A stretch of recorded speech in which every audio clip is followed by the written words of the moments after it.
Et à la veille de cette journée internationale mettant en avant la lutte pour les droits des femmes, nous recevons Karine Delahaye. Merci d'être avec nous. Madame, vous êtes journaliste et surtout porte-parole de l'association Femmes Solidaires, une association féministe française dont les principales luttes aujourd'hui sont lesquelles?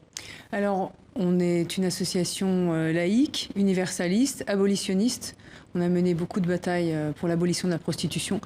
Notre but premier, c'est de faire des droits fondamentaux des femmes, de les rendre universels, voilà, de faire en sorte qu'à Mexico, on le voit, il y a quelqu'un qui dit c'est une tradition machiste, mais vous allez voir que dans tous les pays, sur tous les continents, les femmes ont des droits et on doit les respecter. Donc si on a quelque chose qui nous définit, c'est l'universalité des droits fondamentaux des femmes. Alors, votre association a un statut consultatif à l'ONU. Vous deviez d'ailleurs être dans l'avion là pour partir et vous rendre à New York.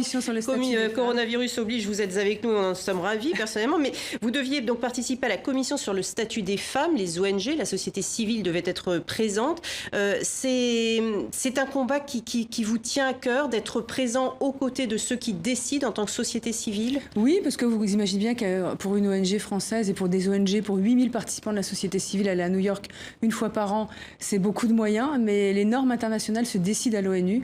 On peut penser ce qu'on veut de l'architecture onusienne, mais c'est là-bas que se décident les normes, c'est là-bas qu'on décide que l'excision est une violence, c'est là-bas qu'on décide qu'il faut lutter contre la traite des êtres humains et la prostitution. Donc c'est là-bas qu'on se rend chaque année avec les officiels, avec une délégation française dont la ministre... Donc là, les débats vont avoir lieu, mais en l'absence de société civile et de certaines délégations. Et il n'y aura que les présents, que les délégations diplomatiques. Donc nous demandons déjà à ce que cette CSW, cette commission sur le statut des femmes, soit reportée avec la société civile. C'est impossible que ce soit des représentants, des diplomates seulement, même s'ils font un travail remarquable, qui décident de la question des droits des femmes pour cet anniversaire en plus de Pékin. Alors cette commission a lieu tous les ans, si je ne me trompe pas. Par contre, la conférence mondiale sur les femmes organisée par les Nations Unies n'a pas eu lieu depuis la dernière, il y a 25 ans, à Pékin, ce qui paraît incroyable. 25 ans, ça fait quand même un sacré bail. Votre association Femmes Solidaires était présente.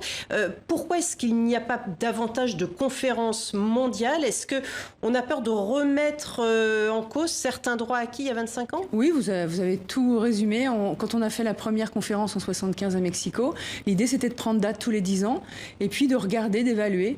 Et il y a une plateforme à Pékin qui a été écrite, qui a été promulguée, qui a parfois été ratifiée par des pays. C'est un tournant en matière d'égalité des sexes. Oui, tout ce qu'il y a dans cette plateforme, si on l'applique de façon universelle à travers le monde, je peux vous garantir que pour les droits des femmes, s'il n'y avait aucune réserve à cette plateforme, les choses iraient beaucoup mieux. Mais depuis 1995, vous savez que le monde, vous êtes ici à TV5 Monde, le monde évolue, les rapports de force évoluent.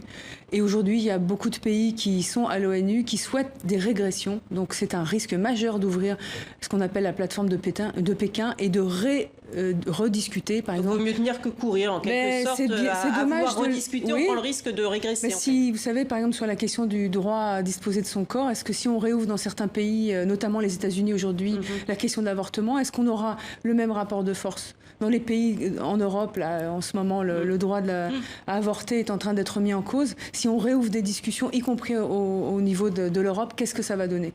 Donc nous, on essaye de tenir sur des engagements forts qui ont été pris à l'ONU et qu'on continue d'appliquer. Je consultais votre site internet, votre web avant de mener cette interview, et une question peut-être un petit peu plus personnelle vous concernant. Vous disiez dès 2015, je suis une féministe pratiquante, écriviez-vous.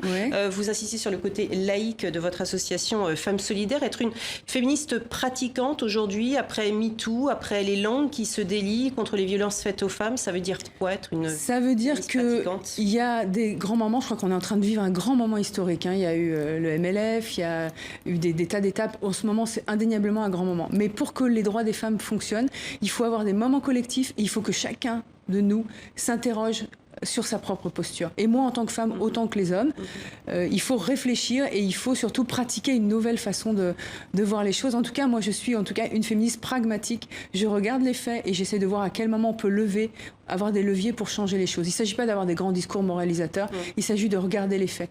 Merci beaucoup. Voilà. Merci beaucoup, Karine Delahaye.